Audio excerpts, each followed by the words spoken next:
Hi అండి, welcome to RR collection అండి. ఇప్పుడు మీకు బట్టలకి గంజి పెట్టేది చూపిస్తానండి. ఇది నేను 2 రకాలు తీసుకుంటున్నాను.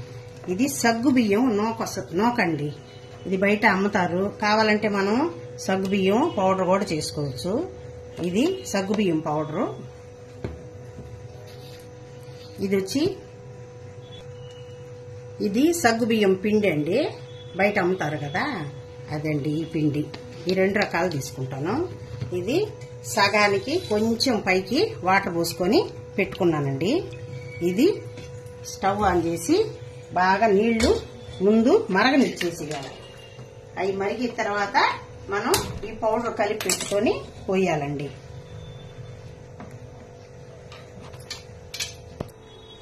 ఇప్పుడు గిన్నెలో వాటర్ పోసి మనం పొయ్యి వెలిగించి పెట్టాం కదా, దాని మీద మూత పెట్టేసి నీళ్లు బాగా మరగనిద్దాము. ఈ లోపుగా మనము ఇలా బాగా ఎక్కువగా స్పూన్ తోటి 2, 3, 4, 5 స్పూన్లు సగ్గుబియ్యం నూక తీసుకున్నానండి. ఇదేమంటే బాగా కలిపేసి ఆ నీళ్లు మరిగేదాకా మనము దీన్ని నానబెట్టి పెట్టేసుకున్నాం. ఆ నీళ్లు మరిగిన తర్వాత ఇది అందులో పోద్దాం. ఇప్పుడు మనం నీళ్లు బాగా మరిగిపోతా ఉన్నాయండి. ఈ మరిగే నీళ్ళల్లో ముందుగా కలిపి పెట్టుకున్నాం కదా మనం నూక. ఈ నూకనేమంటే ఇందులో పోసి చిన్నగా కలుపుదామండి.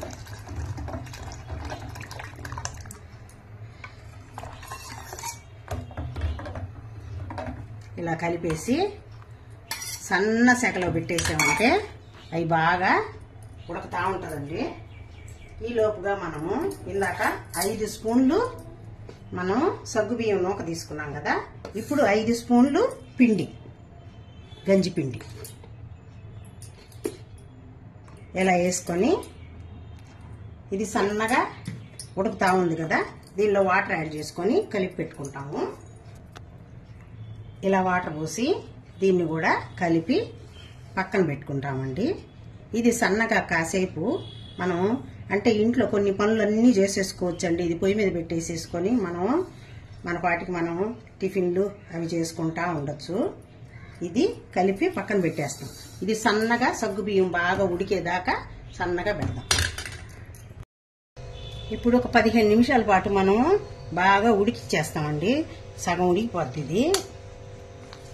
చూడండి, సగం ఉడికిపోయింది. ఇంకొంచెం ఉడికితే చాలు. ఈ లోపల మనం ఇది కానీ పిండి కలిపి పెట్టుకున్నాం కదా మనం గంజి పిండి, ఇందులో పోసేసి బాగా కలిపేద్దాం.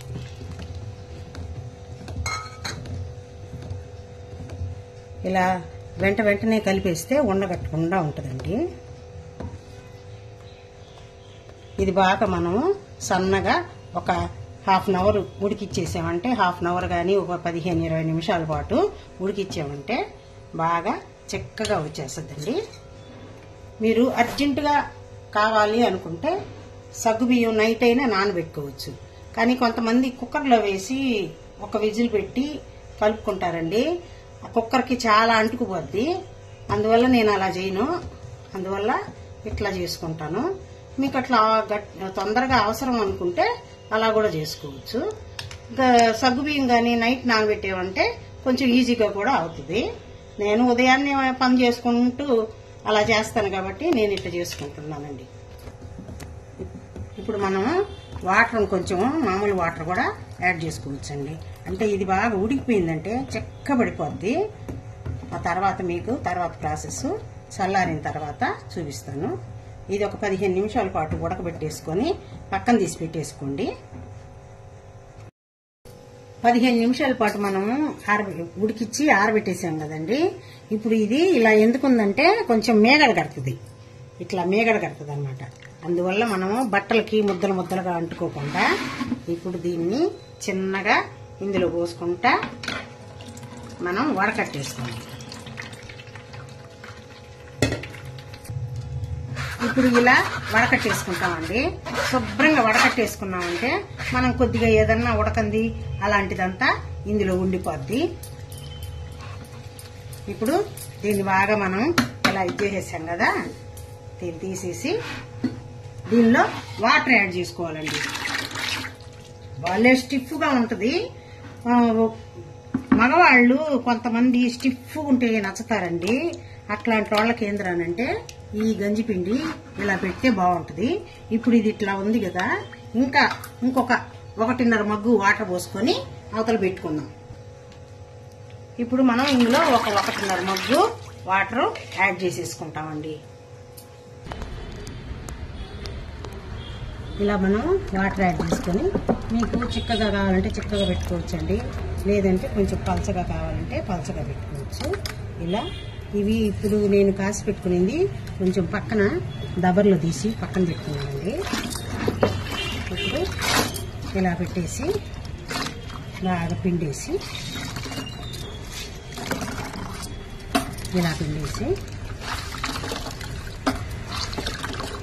ఇప్పుడు నేను కాసిన గంజిపిండి ఒక 15, ఒక్కోసారి ఒక 13 షర్ట్లకి, ఒక 15 షర్ట్లకి వేస్తాయండి. ఇలా ఆరబెట్టేసుకునేదండి. లాస్ట్లో కనుక ఏదన్నా లైట్గా ఉండిందంటే శారీస్కి పెట్టుకోవచ్చు.